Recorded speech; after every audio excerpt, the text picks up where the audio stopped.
After the House passed a deal late last night, the law raises taxes for people earning more than $400,000 a year and couples who make more than $450,000 a year.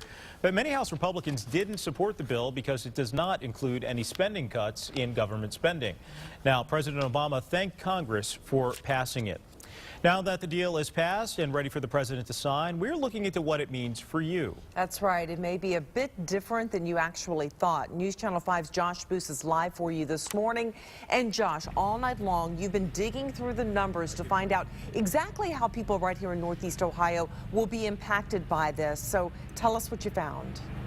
Well, you know, a lot more people around the country after 2013 here, as we enter the new year, will be going into banks like the one you can see behind me here and not putting as much money in because less money is going to be taken out of our payroll deductions from our paychecks. So there really is a different situation here. This is what's going on, though. Mike mentioned this. According to this fiscal cliff bill, it raises taxes on incomes by 39.6% for individuals earning $400,000 a year or more, or for couples earning $450,000 a year or more. Now, that does not certainly affect most of us. In fact, that's only, according to the president, only 2% of Americans, the wealthiest 2%.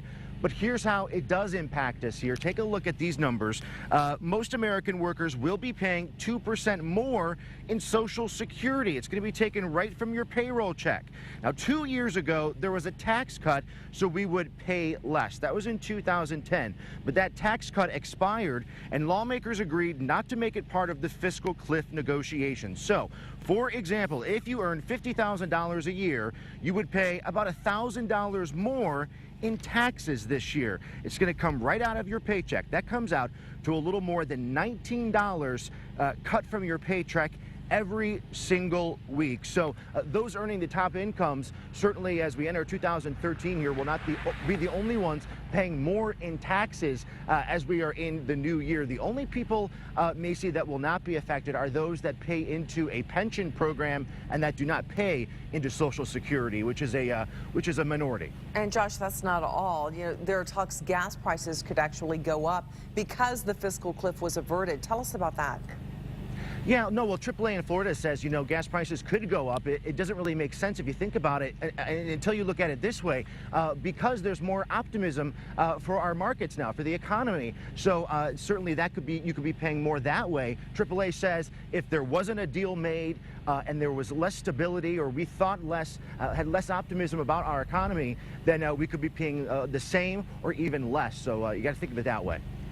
Josh, thanks so much for breaking down the numbers for us. We know it's pretty confusing, but people want to know how it affects them personally. So. Yeah, and this morning a lot of people also, Macy, want to know that when the president is going to sign the fiscal cliff bill into law. Well, the folks at the New York Times are saying that the bill just might be flown to Hawaii, or he could do that auto pen thing. Yeah, that's a machine that actually reproduces signatures, becoming very popular now. The president actually has already done that once back in 2011 when he was in Europe and extended the Patriot Act. So nothing new for the president.